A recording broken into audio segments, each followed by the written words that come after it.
Miten täällä voidaan? Oppikirja tarjoaa kattavan ja elämänmakuisen polun hoitotyön suomen kieleen.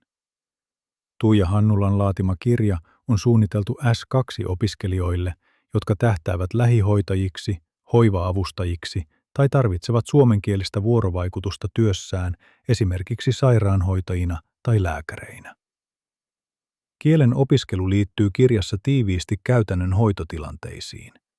Erityistä huomiota kiinnitetään vuorovaikutukseen, asiakkaan kohtaamiseen sekä työelämässä välttämättömään puhekielen ymmärtämiseen. Monipuoliset keskustelut ja harjoitukset rohkaisevat opiskelijaa käyttämään kieltä aktiivisesti. Teos antaa avaimet sujuvaan, ammatilliseen ja empaattiseen hoitotyöhön. Kirjaa voi käyttää kielitaidon A2-tasoilta lähtien. Lue lisää osoitteesta oppian.fi/miten.